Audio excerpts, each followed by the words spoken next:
बिस्मिल्लाहिर्रहमानिर्रहीम, अस्सलाम वालेकुम। Welcome to my channel crack PPSC with Unza. आज का जो हमारा लेक्चर है उसमें हम लोगों ने एक नया एक्ट स्टार्ट करना है जिसका नाम है द पंजाब टेनेंसी एक्ट 1887। इससे पिछली वीडियो में हम लोगों ने अपना एक एक्ट ख़त्म किया है जो कि था Punjab hoarding of prevention of hoarding के बारे में जो एक्ट था। बेसिकली ये जो हम लोग एक्ट पढ़े हैं, लॉज पढ़ रहे हैं, जो एसडीओ का पेपर होना है पीरा डिपार्टमेंट में, उसमें उन लोगों ने अभी फर्स्ट फेज में 2 पेपर रखे हैं, एक जीके का है और एक लॉज का पेपर है। तो उस सिलेबस के अकॉर्डिंग जो जो उन्होंने लॉ मेंशन किए हैं, मेरी कोशिश ये है कि मैं आपको इन वीडियोज़ के थ्रू वो लॉ कवर करवा दूँ ताकि आप लोगों को कोई भी सेशन ज्वाइन करने की ज़रूरत ना पड़े। तो इस हवाले से हम लोग अपने 3 लॉज कर चुके हैं और वीडियोस चैनल पे मौजूद हैं। आप लोगों ने अगर अभी तक नहीं देखी तो जाके वो वीडियोस देख सकते हैं। और आज हम लोगों का ये 4th एक्ट है जो हम लोग स्टार्ट करने वाले हैं, पंजाब टेनेंसी एक्ट 1887। तो चलिए स्टार्ट करते हैं। बिस्मिल्लाहिर्रहमानिर्रहीम। द पंजाब टेनेंसी एक्ट 1887, ये 1887 का कौन सा एक्ट है? एक्ट 16 है ये। This is the act 16। अब क्वेश्चन ये आता है कि टेनेंसी से क्या मुराद है। टेनेंसी एक्ट है मतलब ये किस चीज़ के बारे में होगा। जैसे कि हम लोग जितने भी अभी तक हमने एक्ट पढ़े हैं, पहले हम उसका इंट्रोडक्शन देख लेते हैं कि ये एक्ट किस चीज़ से डील करेगा। Price control of essential commodities हमने किया था 2024 का एक्ट। उसमें हमने देखा था कि प्राइस कंट्रोल के हवाले से हमने पढ़ा था कि जिस चीज़ की गवर्नमेंट ने जो कीमत फिक्स कर दी है वही कीमत पे हमारे जो डीलर्स थे उन्होंने वो सेल करनी थी। उसके बाद हमने होर्डिंग का एक्ट पढ़ा है कि ज़ख़ीरा अंदोज़ी करने से मना किया गया था। Colonisation of government land act पढ़ा था 1912 का हमने। इस तरह से हमने पढ़ा है। आज जो हम पढ़ने लगे हैं वो पंजाब टेनेंसी एक्ट है। टेनेंसी एक्ट, टेनेंसी बेसिकली बोलते हैं कि किराए पे लेने के अमल को बोलते हैं, ठीक है, किसी स्पेशल एग्रीमेंट के तहत जिसमें एक लैंडलॉर्ड हुआ करता है और एक कौन हुआ करता है? टेनेंट हुआ करता है, ठीक है। ये 2 हमारे पास जो है ये फ़र्द होते हैं जिनके दरमियान किसी भी पोर्शन ऑफ लैंड को कुछ अरसे के लिए, ठीक है, एक कॉन्ट्रैक्ट के तहत जो लेने का अमल एक ले रहा है, दूसरा उसको उधार पे दे रहा है, ठीक है। जो अमल होता है वो क्या कहलाता है? टेनेंसी कहलाता है। सॉरी, लेकिन ये टेनेंसी वो टेनेंसी नहीं है जैसे हम लोग किराए पे घर ले लेते हैं, ठीक है, और वहाँ पे रहना शुरू कर देते हैं। अभी हम इसके डेफिनेशन में पढ़ेंगे कि इसमें जो लैंड होगी वो कौन सी लैंड यूज़ होगी, ठीक है। ओवरऑल एक ब्रीफ सा मैंने आपको व्यू दिया कि ये एक्ट किस चीज़ से डील करेगा। इसको हम देख लेते हैं। इसके जो टोटल चैप्टर्स हैं वो हमारे पास हैं टोटल 8 चैप्टर्स, ठीक है जी। और इस तरह इसके जो सेक्शंस हैं हमारे पास वो हमारे पास 116 सेक्शंस हैं। ये देखें, चैप्टर नंबर 1 है हमारे पास प्रिलिमिनरी का, चैप्टर नंबर 2 है right of occupancy, chapter number 3 है रेंट का। इस तरह हमारे पास आ जाता है चैप्टर नंबर 4 हमारे पास है रिलिंक्विशमेंट, अबेंडनमेंट एंड इजेक्टमेंट का। चैप्टर नंबर 5 हमारे पास है जी alienation and succession to right of occupancy. अच्छा, कुछ लोग इसको सेक्शन 6 समझ बैठते हैं, ये 5A है, ठीक है। 5वें सेक्शन में ये अमेंडमेंट की गई थी तो ये 5A है, इसलिए इस succession to the non occupancy tenancies. Chapter 6 आ जाता है हमारे पास। इस तरह से चैप्टर 7 है, चैप्टर हमारे पास ये लास्ट चैप्टर आ जाता है 8। और ये मैंने आपको बताया हमारे पास 116 सेक्शंस है, ठीक है। इंशाल्लाह कोशिश करेंगे जितना जल्दी हो सके सिलेबस कवर हो। ये एक्ट भी बड़ा है, 116 इसके सेक्शंस है, जितनी जल्दी हो सके कवर करेंगे क्योंकि इसके साथ फिर हम लोगों ने जनरल नॉलेज की सीरीज़ को स्टार्ट करना है क्योंकि इनिशियली हमारे 2 पेपर हैं। उसके बाद हमारा 3rd जो इनको क्वालिफाई करेगा वो ऐसे के लिए जाएगा। अब क्वालिफाइंग मार्क्स तो 40 ही हैं लेकिन सिर्फ 40 मार्क्स लेके हमें इंटरव्यू की कॉल नहीं आ सकती, ठीक है। तो ये हमारे पास गोल्डन अपॉर्चुनिटी है ऑब्जेक्टिव पेपर की। दोनों ऑब्जेक्टिव पेपर है, मैक्सिमम मार्क्स हम जितने इसमें से गेन कर सकें, मतलब हम आराम से 80 से 85 तक नंबर ले सकते हैं, ठीक है, वो हम ले लें ताकि एस्से में जिनको बिल्कुल भी एस्से लिखना नहीं आता, बेसिक रूल समझ के थोड़ी सी प्रैक्टिस करके वो कम से कम 40 नंबर लेके पास हो जाएं। इस तरह से उनके तीनों पेपर पास हो जाएं और वो इंटरव्यू के लिए उन्हें कॉल कर लिया जाए, एग्रीगेट में वो आ रही हूँ, ठीक है, इतना उनका बन रहा हो। तो कोशिश ये करनी है हमने इन दोनों ऑब्जेक्टिव पेपर पे बहुत ज़्यादा फोकस करना है। अपना टारगेट रखना है कि हमें 80 से 85 के दरमियान नंबर लेने हैं, चाहे वो लॉ का है चाहे वो फिर जीके का पेपर है। तो अब इसको हम स्टार्ट करते हैं। ये जो हमारे पास एक्ट है, ठीक है, पंजाब टेनेंसी एक्ट 1887, मैंने आपको बताया 1887 का कौन सा एक्ट है? 16th एक्ट है ये। इसके बाद हम इसका देख लेते हैं प्रियम्बल। जैसे कि हम हर एक्ट का प्रियम्बल देखते हैं कि इस एक्ट को बनाया क्यों गया था, ठीक है। इस एक्ट को बनाया है, वो कह रहा है an act to amend the law, amend का मतलब होता है to modify, to make certain changes, an act to amend the law relating to the tenancy of land in Punjab. ये लाया गया है किस लिए? जो पंजाब में टेनेंसी लैंड की टेनेंसी से रिलेटेड जो भी लॉज चल रहे थे ना, उसमें कुछ ना कुछ उनको ज़रूरत थी चेंजेस करने की, ठीक है, to make certain changes, that's why this act came into force, ठीक है जी। उसके बाद हम देख लेते हैं इसका चैप्टर नंबर 1। चैप्टर नंबर 1 इसका है प्रिलिमिनरी। चैप्टर का नेम है। चैप्टर के नेम हमें सबके ज़रूर आने चाहिए हर एक के। चैप्टर नंबर 1 का सेक्शन नंबर 1 हमें क्या कहता है? Title, extend and commencement. तो इस एक्ट का क्या नाम होगा? इस एक्ट का नाम होगा जी, टाइटल होगा पंजाब टेनेंसी एक्ट 1887। इसकी एक्सटेंड क्या होगी? इसका दायरेकार क्या होगा? It extends to the whole of Punjab, पूरे पंजाब पे नाफिजुल अमल होगा ये। और ये याद रखिएगा कि इसमें एक्सेप्शन नहीं है कि एक्सेप्ट ट्राइबल एरियाज, ऐसा कुछ भी नहीं है, पूरे के पूरे पंजाब पे नाफिज होगा, ठीक है। और कमेंसमेंट डेट इसकी क्या है? उसने कहा है it shall come into force, section 1 का subsection 3, it shall come into force on such day as the provincial government may by notification appoint in this behalf. उस डेट को ये होगा इनफोर्स जब प्रोविंशियल गवर्नमेंट नोटिफिकेशन के जरिए से बताएगी, ठीक है। लेकिन इसकी यहाँ पे हमें बता दिया गया, देखा है हमने कि कब हुआ था। इसी कमेंसमेंट डेट थी 23 सितंबर 1887, 23 सितंबर 1887 इसी कमेंसमेंट डेट है। टाइटल हो गया, एक्सटेंड हो गया, कमेंसमेंट हो गया, पहला हमारा सेक्शन हो गया, ठीक है। सेक्शन 2 पे आ जाते हैं। सेक्शन 2 कहते हैं कि power to make rules in anticipation of the commencement. Commencement का मतलब हमें पता है कि क्या होता है? स्टार्ट होने को बोलते हैं, इनिशिएट होने को बोलते हैं, एंटिसिपेट करना, ठीक है। एंटिसिपेशन है किसी चीज़ का स्टार्ट होने से पहले ही कोई उसका काम कर लेना, अंदाजा लगा के, ठीक है। वो कह रहे हैं अब अथॉरिटीज़ के पास ये पावर है कि इस एक्ट के कमेंस होने से पहले अगर वो चाहे तो इससे रिलेटेड रूल्स बना सकती है। यूजुअली जैसे आपने देखा है कि पीरा एक्ट बना है 2024 में, ठीक है। तो पीरा रूल्स जो आए हैं वो कब आए? 2025 में आए हैं। एक्ट बनने के बाद उसके रूल्स आया करते हैं यूजुअली, ठीक है। बट ये कोई हार्ड एंड फास्ट रूल नहीं, कैसे ही होना है। लेकिन यहाँ पे इस एक्ट का उसने कहा है कि power to make rules in anticipation of commencement, authority चाहे तो इस एक्ट के नाफिज होने से पहले, मतलब 23 सितंबर से पहले वो चाहती तो वो उसको क्या बना सकती थी? उसके रूल्स बना सकती है, ठीक है। उसके बाद हमारे पास सेक्शन 3 है जो कि हमारा क्या हो चुका है? रिपील हो चुका है। उसके बाद वेरी इंपॉर्टेंट सेक्शन 4 डेफिनेशंस का है। इसमें से 2 तो नंबर आने ही आने हैं, हमें 2 नंबर लेने हैं जो डेफिनेशंस आएंगी, ठीक है। देख लेते हैं डेफिनेशन। किसी भी एक्ट का डेफिनेशन हम लोगों ने हर हाल में करनी है, ठीक है। वो पूछ सकता है कि फलां चीज़ में ये चीज़ें इंक्लूड हैं, फलां डेफिनेशन में चीज़ें इंक्लूड है। जैसे वो लैंड का कहेगा, ठीक है, कि लैंड में कौन कौन सी लैंड इंक्लूड है। तो हमें पता पढ़ा होगा, तो हमने डिटेल में लेक्चर सुना होगा, तो हमें पता होगा कि लैंड में ये चीज़ें इंक्लूड हैं या नहीं। सब कुछ भी याद रखने की ज़रूरत नहीं होती है।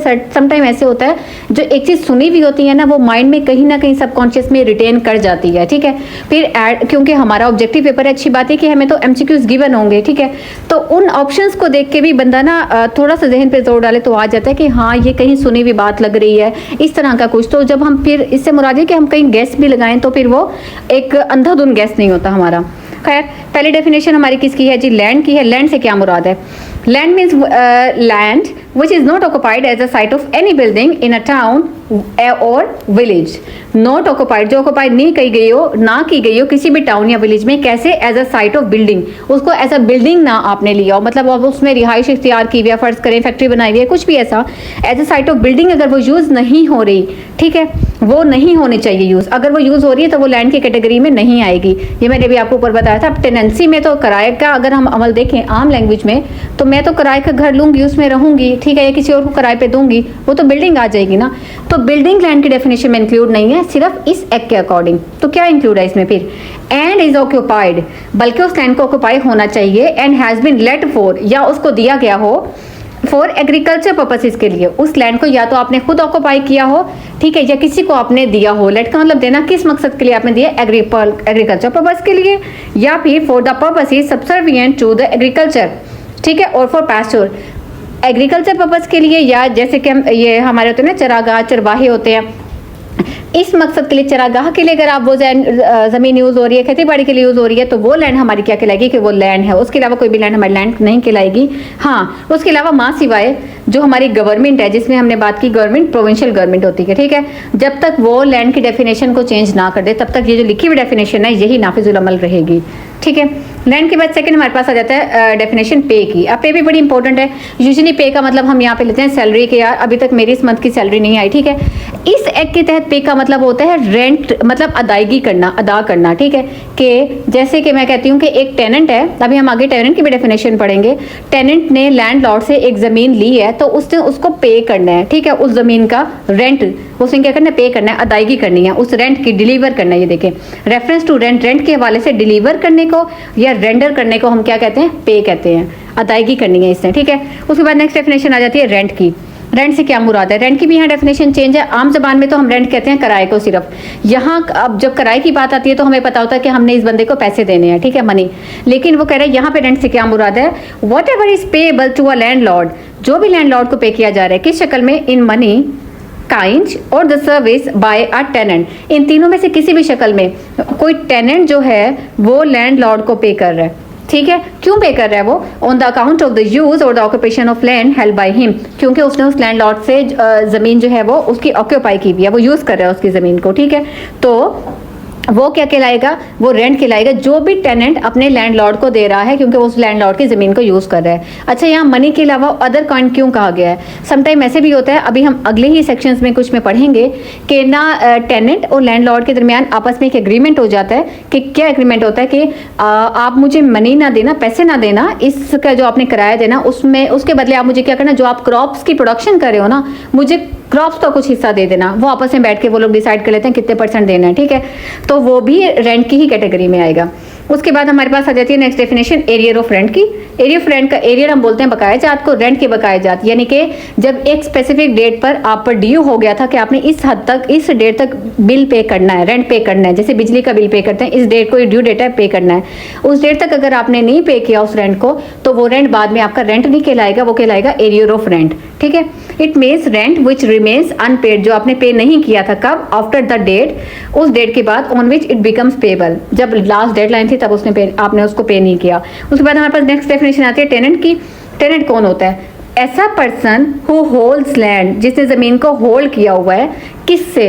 अंडर अनदर पर्सन, किसी दूसरे शख्स से, एंड इज और but for a special contract, और ऐसे ही होल्ड नहीं कर लिया, दोनों शख्स के दरमियान एक एग्रीमेंट हुआ है जिसमें उन्होंने कुछ टर्म्स एंड कंडीशंस फाइनलाइज किए हैं, उस पर साइन किए हैं। उसके बाद उस शख्स ने दूसरे शख्स से वो जमीन ली है, उसको होल्ड किया हुआ है, ठीक है। और उस जमीन के बदले लायबल टू पे रेंट, वो उस जमीन के बदले क्या करता है? फॉर दैट लैंड, उस शख्स को पैसा भी दे रहा है। अब वही वाली बात है, सिर्फ पैसा नहीं, रेंट में हमने पढ़ा है पैसा दे सकता है, कोई काइंड या कोई सर्विस दे सकता है, लेकिन इसमें वो कह रहा है वो शख्स शामिल नहीं होगा। इट डज नॉट इंक्लूड कौन? एक mortgagee of the rights of a land owner, ठीक है। वो इसमें मॉर्गेजी जो है वो इसके अंदर शामिल नहीं होगा। या फिर और टेनेंट की डेफिनेशन में ना तो मॉर्गेजी आ रहा है और ना ही और कौन? A person to whom holding has been transfer, जिसको होल्डिंग ट्रांसफर हो गई है, ठीक है, या फिर एक एस्टेट ट्रांसफर हो गई है, या holding has been let in form under the Punjab land revenue act. Punjab land revenue act 1967 के तहत जिसको होल्डिंग ट्रांसफर कर दी गई है वो भी टेनेंट की डेफिनेशन में नहीं आएगा। इस बात का क्या मतलब हुआ मैं समझाती हूँ। हम लोगों ने जैसे कॉलोनाइजेशन एक्ट पढ़ा था, ठीक है। अब एक सडन लैंड है जो आपको दे दी गई है, ठीक है, आप एक ड्यू डेट आई है जिसके बाद आप मतलब उस ड्यू डेट तक आपने गवर्नमेंट को उसका टैक्स रेवेन्यू पे करना था, ठीक है। आपने उसका टैक्स नहीं पे किया, आपको नोटिस आए, आपने फिर भी कोई जवाब नहीं दिया, ठीक है। तो तमाम कार्रवाई होने के बाद अल्टीमेट डिसीजन ये हुआ कि आपसे वो जमीन वापस ले ली गई, ठीक है, और किसी दूसरे शख्स को वो जमीन दे दी गई। अब दूसरे शख्स को वो जो जमीन दे दी गई है ना, ये कहलाता है कि ट्रांसफर हुई है, ठीक है, एक होल्डिंग ट्रांसफर हो गई है। पहले वो मेरे पास थी, मैंने क्योंकि ड्यू डेट तक उसको पे नहीं किया, वो किसी दूसरे को ट्रांसफर हो गई है। अब जो उसके ऊपर टैक्सेस वगैरह देने थे अभी दूसरा शख्स देगा, एरियर्स जो थे पिछले बंदे के वो भी यही देगा और फिर आगे से भी यही कंटिन्यू करेगा। तो ऐसा शख्स टेनेंट नहीं होता। क्यों? क्योंकि जाहिर है अगर ये टेनेंट हो जाएगा इसे किराया देना पड़ेगा, लेकिन ये किराया नहीं दे रहा, ये तो हर साल का मतलब जो भी इस पर टैक्स लगे इसने वो देना है। तो मॉर्गेजी भी इसमें शामिल नहीं है, और ऐसा शख्स जिसको कोई होल्डिंग ट्रांसफर हुई हो वो भी इसमें शामिल नहीं है। सवाल ये होता है कि होल्डिंग से क्या मुराद होती है। होल्डिंग अभी हम डेफिनेशन पढ़ेंगे, फिर मैं आपको बताऊंगी होल्डिंग से क्या मुराद है। दो हो गए। उसके अलावा a person who takes from the government a lease of unoccupied land, कोई अगर गवर्नमेंट से लीज पे कोई जमीन ले लेता है, ठीक है, जो कि गवर्नमेंट के पास अनऑक्यूपाइड थी। अनऑक्यूपाइड का मतलब है वो किसी ने भी यूज में अभी नहीं आई हुई थी, वो उसने ले ली, तो वो भी टेनेंट की डेफिनेशन में नहीं आएगा, ठीक है। 4 थे ABCD। तो आप लोगों को यह इस तरह से वो डेफिनेशन दे सकता है कि टेनेंट की डेफिनेशन, अब बहुत से बच्चे जिन्होंने नहीं पढ़ा होगा उन्हें पता होगा टेनेंट से मुराद ये कि जिसने लैंडलॉर्ड से ज़मीन ले ली है और स्पेशल कॉन्ट्रैक्ट के तहत, ठीक है, और वो उसको रेंट दे रहा है, डेट्स इट। नो, टेनेंट की डेफिनेशन में कुछ एक्सेप्शन भी हैं। वो पूछेगा क्या मॉर्गेजी भी है टेनेंट की डेफिनेशन में? नो। और जिसको होल्डिंग ट्रांसफर हुई है वो टेनेंट की डेफिनेशन में है? नॉट एट ऑल, ठीक है। इसी तरह जिसने गवर्नमेंट से लीज पे ली है वो भी टेनेंट की डेफिनेशन में शामिल नहीं है। दीज 3 पीपल या 3 bodies are excluded from the definition of tenant, ठीक है। उसके बाद हमारी नेक्स्ट डेफिनेशन है लैंडलॉर्ड की। लैंडलॉर्ड कौन होता है? जैसे हम बार बार बात करें कि टेनेंट और लैंडलॉर्ड के दरमियान कॉन्ट्रैक्ट हुआ है, लैंडलॉर्ड को रेंट पे करना। लैंडलॉर्ड है कौन आखिर? Landlord means a person under whom a tenant hold lands, जिसके अंडर एक टेनेंट ने एक जमीन को होल्ड किया हुआ है ना, ठीक है, वो कहलाता है पर्सन लैंडलॉर्ड। या और टू होम, या जिसको tenant is for a special contract would be liable to pay rent, या जिसको टेनेंट रेंट पे कर रहा है एक स्पेशल कॉन्ट्रैक्ट के थ्रू, स्पेशल एग्रीमेंट के थ्रू, वो शख्स क्या कहलाता है, हमारा लैंडलॉर्ड कहलाता है। उसके बाद अगली डेफिनेशन जाहिर है टेनेंट की है कि टेनेंट कौन होता है जो रेंट पे कर रहा है। टेनेंट एंड लैंडलॉर्ड, वो कह रहे हैं टेनेंट हम लोग को डेफिनेशन पढ़ ली है, यहाँ वो कह रहे हैं कि tenant and landlord included the predecessors and successors. इसका क्या मतलब है कि सपोज मैं एक टेनेंट हूँ ना, मैं मतलब मेरी डेथ के बाद, मैं एक मेल हूँ, मैं एक टेनेंट हूँ, मेरी डेथ के बाद मेरा जो भी सक्सेसर होगा वो भी टेनेंट कहलाएगा, उसके बाद जो होगा वो भी टेनेंट कहलाएगा, और जो मेरे से पहले थे जिनसे मुझे ये मिली है टेनेंसी, तो वो प्रीडिसेसर भी टेनेंट थे। तो इस तरह लैंडलॉर्ड के भी जो प्रीडिसेसर और सक्सेसर हैं वो भी टेनेंट की डेफिनेशन में है, और जो इसके टेनेंट के प्रीडिसेसर और सक्सेसर हैं वो भी टेनेंट की डेफिनेशन में है। खैर, उसके बाद टेनेंसी क्या होती है, जो मैंने आपको ये एक्ट के स्टार्ट में बता दिया। टेनेंसी किसको बोलते हैं? टेनेंसी बोलते हैं आप पार्सल ऑफ लैंड, ठीक है, यानी कि एक पोर्शन ऑफ लैंड जो एक टेनेंट ने हेल्ड किया। किसने? एक टेनेंट ने हेल्ड किया, और वो किसका था? ऑफ अ लैंडलॉर्ड से, और एक एग्रीमेंट के तहत अंडर वन लीज और वन सेट ऑफ कंडीशंस, ठीक है, कुछ कंडीशंस के तहत, तो वो टेनेंसी कहलाती है। एस्टेट किसको बोलते हैं? एस्टेट से मुराद उसने कहा है एस्टेट, लैंड ऑनर और होल्डिंग, इन तीनों का मीनिंग उसने यहाँ नहीं बताया। उसने कहा ये तीनों का मीनिंग वो होगा, have respectively assigned to those words in the Punjab land revenue act 1967, जिनको 19 पंजाब रेवेन्यू एक्ट 1967 में इनकी जो भी डेफिनेशन है, हमारे पास होल्डिंग का मीनिंग, एस्टेट का मीनिंग, लैंड ऑनर और होल्डिंग का मीनिंग वो लिया जाएगा, ठीक है। तो अगर मैं आपको बताऊं कि पंजाब लैंड रेवेन्यू एक्ट में एस्टेट का क्या मतलब है, पंजाब लैंड रेवेन्यू एक्ट कहता है कि एस्टेट्स, उर्दू में बोलते हैं हमारे पास मौजा, ठीक है। एस्टेट क्या होती है कि एक लैंड है आपके पास, ठीक है, ऐसा piece, separate piece of land जिसका रिकॉर्ड ऑफ राइट मेंटेन किया जा रहा है। 3 कंडीशंस हैं, ठीक है, एस्टेट बनने के लिए किसी भी जमीन को, उसका सेपरेट से रिकॉर्ड ऑफ राइट मेंटेन हो रहा, उसको सेपरेटली असेस किया जा रहा है, ठीक है। असेस से मुराद क्या होता है, ये वैसे हमने टर्म्स पढ़नी थी पंजाब लैंड रेवेन्यू एक्ट में, यहाँ समझा देती हूँ ताकि आपको ये एक्ट पढ़ना आसान हो जाए। असेस का मतलब होता है कि तखमीना लगाना, कि ये जो रेवेन्यू अथॉरिटीज़ के अफसर हैं जो हमें टैक्स लगाते हैं, वो हर साल उसका बताते हैं कि आपका इतना इतना टैक्स बना है उस पोर्शन ऑफ लैंड का, ठीक है।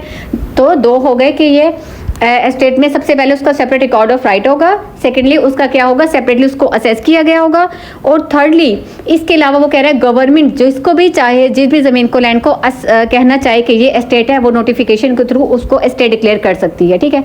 इसके बाद डेफिनेशन सेकंड आ जाती है हमारे पास, लैंड ऑनर कौन होते हैं। लैंड ऑनर में वो कह रहे हैं कि वो शख्स, ठीक है, जिसको जो ज़मीन का जो टुकड़ा है ना, वो उसको उसके प्रेडिसेसर्स की तरफ से आप समझ ले हेरिडिटरी विरासत के तौर पे उसको मिला है, वो होल्ड कर रहा है उस लैंड को, मतलब वो उसकी अपनी हक मलकियत है, ऑनर है वो उस लैंड का, ठीक है, ओरिजिनली, ठीक है जी। इसके अलावा लैंड ऑनर वो होगा, एक तो ये कि आपको ख़ानदानी मलकियत में आपको जायदाद मिल गई ना, पोजेशन आपकी थी, मलकियत थी, वो लैंड ऑनर हो गए। सेकेंडली लैंड ऑनर वो होता है जिसको गवर्नमेंट ने ना अथॉरिटी आपको जो है ना ट्रांसफ़र कर दी है, होल्डिंग ट्रांसफ़र कर दी है, अथॉरिटी नहीं, होल्डिंग ट्रांसफ़र हो गई है। होल्डिंग ट्रांसफ़र अभी हमने ऊपर भी बात की कि कैसे होती है, कि सपोज एक शख्स को ज़मीन दी गई थी और लैंड रेवेन्यू एक्ट के तहत उसने जो है ना फलां रेवेन्यू देना था, उसका ये टैक्स था जो मंथली करें, क्वार्टरली, जिस बेस पे भी लैंड रेवेन्यू एक्ट के तहत उसको वो साल में अपना वो टैक्स पे करना था, लेकिन उसने नहीं किया, उसको नोटिस दिए, उसने फिर भी कोई आंसर नहीं किया, अल्टीमेटली वो एरियर बन गए, ठीक है। तो वो जो उसको वो पोर्शन ऑफ लैंड उस शख्स को दिया गया था वो उससे ले लिया जाता है, ठीक है, किसी दूसरे शख्स को दे दिया जाएगा। अभी हमने ऊपर वाली बात डिस्कस की है, इसको बोलते हैं ट्रांसफर ऑफ होल्डिंग। तो जिसके पास ट्रांसफर ऑफ होल्डिंग आ जाती है वो भी लैंड ओनर होता है। और दूसरी बात ये कि वो जो लैंड ओनर कौन होगा, जो जिसके पास पोजेशन है, मतलब जैसे मैंने भी बताया कि जो आबाओ अजदाद से जिसकी मलकियत चलती आ रही है वो भी लैंड ओनर ही होता है। लैंड बेसिकली जो लैंड ऑनर होता है ना, जो असल मालिक होता है, वो क्या करता है, उसकी फ़र्ज़ करे 1 एकड़ की जगह वो एक शख्स को मुंतखब करता है कि जिसको वो लैंड लॉर्ड कहता है कि मेरी ना इन ज़मीनों की तुमने वो करनी है, इसमें फसलें उगाओ, ठीक है, जो भी करो, इसको सुपरविजन तुमने करना है। तो फिर किसने, लैंड ऑनर ने लैंड लॉर्ड को दे दिया ना सुपरविजन करने के लिए उस काम को, उसकी ज़मीनों को, तो वो लैंड लॉर्ड कहलाया। आगे लैंड लॉर्ड फिर उस जो भी उसने हुक्म दिया था ऊपर वाले बंदे ने, लैंड ऑनर ने, उसको फिजिकल इंप्लीमेंट करवाना है, फसलें उगवानी है, जो भी, उसके लिए वो एक टेनेंट ढूंढता है, ठीक है, जो यहाँ पे खेती बाड़ी करेगा। तो फिर वो क्या करता है, टेनेंट कहलाता है। इसलिए टेनेंट और लैंडलॉर्ड आपस में डील करते हैं। सही हो गया। उसके बाद हमारे पास आ जाती है होल्डिंग। क्या होती है होल्डिंग? से मुराद ये कि कहीं किसी भी एस्टेट में ज़मीन का टुकड़ा जिसके आप मालिक हो, जो मेरे नाम पर है, ठीक है, तो वो क्या कहलाता है, होल्डिंग। ये मेरी होल्डिंग है। अच्छा, वो ज़मीन के टुकड़े की मैं अकेली भी मालिक हो सकते, जो हम ज्वाइंटली ऑनर भी हो सकते हैं। सपोज हम 4 भाई हैं, हमारे वालिद की विरासत के, ठीक है, ज़मीन के, तो वो हम चारों उसके क्या होंगे, होल्डिंग। हम चारों की ऑनरशिप होगी उसके ऊपर। ये होती है होल्डिंग, कि रखना किसी ज़मीन का टुकड़ा जिसके आप मालिक हैं, जो आपका है। ये तीनों डेफिनेशन किसने बताई है हमें, देखें, पंजाब लैंड रेवेन्यू एक्ट 1967 ने। उसके बाद वो कह रहे हैं लैंड रेवेन्यू किसको कहते हैं। Land revenue means the land revenue assessed, जिसको असेस किया जाता है अंडर एनी लॉ, किसी भी लॉ के अंदर, and for the time being, वैसे तो किसी भी लॉ के अंदर, लेकिन पंजाब के केस में पंजाब लैंड रेवेन्यू एक्ट के तहत जब किसी ज़मीन का रेवेन्यू असेस किया जाता है, क्यों असेस किया जाता है, ताकि हम देख सकें इस ज़मीन पर प्रोडक्शन कितनी हुई है, उसमें से हमने इसके ऊपर टैक्स कितना लगाना है, ठीक है। तो वो जो जा रहा होता है पैसा टैक्स का, वो अथॉरिटीज़ के पास, वो कहता है लैंड रेवेन्यू, ठीक है। उसके बाद उसके अलावा वो कह रहा है एंड इंक्लूड्स, इसमें ये 2 भी शामिल हैं लैंड रेवेन्यू में। Any rate imposed in respect of increased value of land due to irrigation, के अगर एक ज़मीन का टुकड़ा है ना, इसको इरिगेशन कैसे हो रही है, नेचुरल ज़राए से, जैसे कि कुएं के जरिए से इसको इरिगेट किया जा रहा है, वेल के जरिए से, ट्यूबवेल के जरिए से, तो वो कह रहा है ऐसी सूरत में अथॉरिटी जो है उसके ऊपर जो रेट है ना इसका टैक्स अप्लाई करने का, वो ज़्यादा हो जाता है। हमेशा जो इरिगेटेड लैंड होता है ना, उसके ऊपर ज़्यादा टैक्स देना पड़ता है आपको, ठीक है। ये भी इसमें शामिल है लैंड रेवेन्यू में। Secondly, any sum payable in respect of land by way of quit rent or of commutation for the service to the government or to a person to whom the government has assigned the right to receive the payment, ठीक है। जो आपने government ने किसी शख्स को कहा था कि आपने, जैसे कि हम गांव में अगर देखें, जो हमारे पास होते हैं ना ये जागीरदार होते हैं, उनको कहा जाता है कि आपने लैंड ओनर से इकट्ठा करना है सम, और यह हमें ला के देना है, सही है। तो वो कह रहे हैं तो उसका भी तो कुछ ना कुछ हिस्सा होगा जो हमें उसको देना पड़ेगा, ठीक है। तो वो भी किसी कैटेगरी में आता है, लैंड रेवेन्यू कैटेगरी में आता है। उसके बाद हमारे पास डेफिनेशन आ जाती है रेट्स एंड सेसेस की।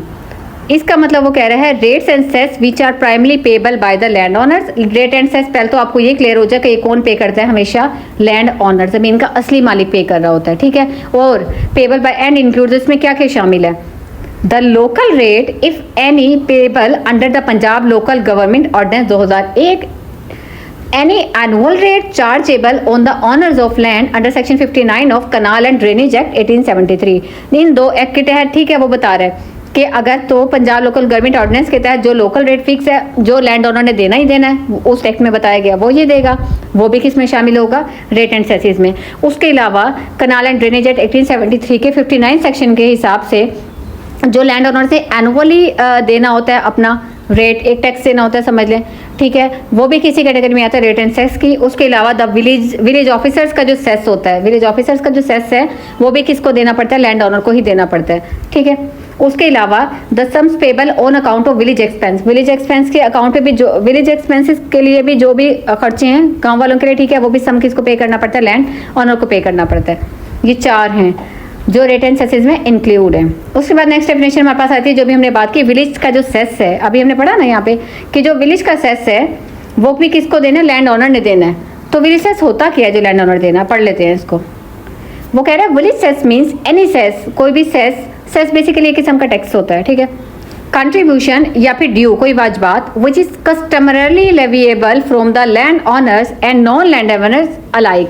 विलेज सेस वो है जो कस्टमरली, मतलब जो रिवायात के तौर पे कातन चलता आ रहा है, जो दोनों को देना है, लैंड ओनर्स को भी और नॉन लैंड ओनर्स दोनों को एक जैसा ही देना है विद इन एन स्टेट, एक स्टेट के अंदर रहते हुए। क्यों, for the common purposes of inhabitants, वहाँ के जो रिहायशी हैं उनके लिए, and is neither a payment for the use of any private property, ठीक है, किसी प्राइवेट प्रॉपर्टी के यूज के लिए आप नहीं दे सकते, ये विलेज सेस में इंक्लूड नहीं होगा। और फॉर पर्सनल सर्विस, अपने जाती काम के लिए भी आप सबसे इकट्ठा पैसा नहीं कर सकते। Not imposed by or under any enactment for the time being in force and does not mean any cess contribution or due leviable for the benefit of any individual resident. किसी खास शख्स को फायदा देने के लिए भी अगर आपने किसी सबसे पैसा इकट्ठा किया लैंड ओनर से, नॉन लैंड ओनर से, वो विलेज सेस में इंक्लूड नहीं होगा, ठीक है। किसी क्लास ऑफ रेजिडेंट्स के लिए अगर किया, वो भी विलेज सेस में इंक्लूड नहीं होगा। वो कह रहा है कि सवाल ये उठ जाता है कौन डिसाइड करे ना कि विलेज सेस है या नहीं। If the question arises whether any cess contribution due is or is not a village cess, तो बोर्ड ऑफ रेवेन्यू इसके ऊपर डिसीजन ले लेता है और वो कहता है कि ये विलेज सेस है या नहीं है। बोर्ड ऑफ रेवेन्यू का whatever the decision would be taken by the board of revenue that decision would be considered as final. ठीक है, इवन जो हमारे पास कोर्ट है वो भी लायबल नहीं है कि वो उसके बोर्ड ऑफ रेवेन्यू के डिसीजन को जो वो क्वेश्चन कर सके। नेक्स्ट डेफिनेशन हमारे पास आती है विलेज ऑफिसर की। विलेज ऑफिसर कौन है? विलेज ऑफिसर का मतलब होता है एक चीफ हेडमैन, जिसको लंबरदार, हेडमैन, चीफ हेडमैन, हेडमैन या फिर पटवारी, ये तीनों जो हैं वो किसी कैटेगरी में आते हैं विलेज ऑफिसर्स की। रेवेन्यू ऑफिसर या रेवेन्यू कोर्ट कौन है? इसमें उसने कहा कि रेवेन्यू ऑफिसर्स या रेवेन्यू कोर्ट्स वो है जिनको इस एक्ट के तहत अपॉइंट किया गया, बनाया गया, रेवेन्यू कोर्ट के तौर पर उसको बनाया गया कोर्ट के तौर पर। और रेवेन्यू ऑफिसर वो है जिसको अदर पावर्स दे दी गई हैं, फंक्शन दे दिए कि आज से आपने ये रेवेन्यू ऑफिसर का काम करना है, वो कहलाएगा रेवेन्यू ऑफिसर। ठीक है, जागीरदार कौन है? जागीरदार includes any person other than a village servant. अभी हमने विलेज सर्वेंट की बात की ना, जिसमें हमने पटवारी की बात की है, हेडमैन, चीफ हेडमैन, उसके अलावा कोई भी शख्स टू होम जिसको the land revenue of any land has been assigned in whole in part or by servant of the state. ठीक है, जिससे कहा गया कि जनाब आपने लैंड ओनर से ना लैंड रेवेन्यू को इकट्ठा करना है, जागीरदार। लीगल प्रैक्टिशनर हमारे पास कौन है जी? लीगल 16 डेफिनेशन है legal practitioner. Any legal practitioner within the meaning of legal practitioner act 1879 except a मुख्तार। एक मुख्तार के अलावा लीगल प्रैक्टिशनर एक्ट 1879 में जो लीगल प्रैक्टिशनर की डेफिनेशन है वही यहाँ पे लागू होगी। एग्रीकल्चर ईयर का क्या मतलब है? वो कह रहे हैं एग्रीकल्चर ईयर कब स्टार्ट होता है? या हमारे इस एक्ट के केस में जो हमारे पास होता है जून की जो 16th डे होता है, 16वां दिन, 16th ऑफ जून से हमारा एग्रीकल्चर ईयर स्टार्ट हो जाता है। सिर्फ और सिर्फ किस केस में? इसमें टेनेंसी केस में, क्योंकि जब हम पंजाब लैंड रेवेन्यू एक्ट करेंगे वहाँ एग्रीकल्चर की डेफिनेशन ये कमेंसिंग ईयर कुछ और है। इसके अलावा वो कह रहे हैं इसके अलावा अगर गवर्नमेंट चाहे तो नोटिफिकेशन के जरिए से भी बता सकती है कि जनाब एग्रीकल्चर ईयर इस डेट से स्टार्ट हो रहा है। नोटिफिकेशन का क्या मतलब है? नोटिफिकेशन का मतलब है एक नोटिफिकेशन जो गवर्नमेंट अथॉरिटी जो हमारी है, प्रोविंशियल गवर्नमेंट या फिर board of revenue, provincial government या board of revenue official gazette में शाया कर देते हैं, वो हमारा नोटिफिकेशन कहलाता है। इंप्रूवमेंट से क्या मुराद है? इंप्रूवमेंट की डेफिनेशन मैंने आपको कॉलोनाइजेशन एक्ट में बहुत अच्छे तरीके से करवा दी है। ठीक है, मैं सरसरी सा व्यू दे देती हूँ लेकिन ये सारा पढ़ के नहीं बताऊंगी, उधर मैंने करवाई है। अगर आप लोगों ने नहीं देखा तो वो देख लें। इंप्रूवमेंट का बेसिकली मकसद ये होता है कि अगर कोई है ना लैंड लॉट, कोई लैंड ओनर की कोई ज़मीन थी उसको हमने दे दिया है, अब उस ज़मीन के ऊपर कोई भी खर्चा हो रहा है, सपोज आप एक ट्यूबवेल बनवा रहे हैं, वहाँ पे कोई कनाल बनवा रहे हैं, कोई रास्ता बना रहे हैं, ठीक है, जिससे आसानी हो रही है, उस ज़मीन की वैल्यू बढ़ रही है, सही हो गया, तो वो हमारा इम्प्रूवमेंट की कैटेगरी में आता है। ठीक है, और उसका जो पैसा देना पड़ेगा वो कौन देता है? उसको टेनेंट को देना पड़ेगा। लेकिन जिससे ज़मीन की वैल्यू बढ़ी है, लेकिन अगर टेनेंट अपने भी हाथ पे खुद कुछ कर रहा है, छोटा मोटा कुछ भी कुछ कर रहा है, तो वो इम्प्रूवमेंट की कैटेगरी में नहीं आता। लास्ट हमारे पास है जी मुकर्ररदार। मुकर्ररदार किसको कहते हैं? लास्ट डेफिनेशन है, मुकर्ररदार mean any person who holds land, जिस भी शख्स की ज़मीन अटक में और रावलपिंडी डिस्ट्रिक्ट में होगी वो मुकर्ररदार कहलाएगा। इसके अलावा कोई भी ऐसा शख्स जो पंजाब टेनेंसी अमेंडमेंट एक्ट 1925 उस रिकॉर्ड में जिसको कहा गया कि फलां शख्स मुकर्ररदार है, तो वो शख्स भी मुकर्ररदार कहलाएगा। ठीक हो गया जी, ये था हमारा चैप्टर नंबर 1 प्रिलिमिनरी, जिसमें हमने 4 सेक्शन किए हैं और डेफिनेशन हमने डिटेल में कर ली है। और आज के लिए इतना ही है। कुछ भी अगर आपको समझ ना आए तो कमेंट सेक्शन में पूछ सकते हैं, फीडबैक ज़रूर दीजिएगा और ज़्यादा से ज़्यादा लोगों से इसको शेयर करें ताकि लोगों को फ़ायदा हो सके। नेक्स्ट वीडियो जब तक नहीं आते तब तक के लिए इजाज़त दें।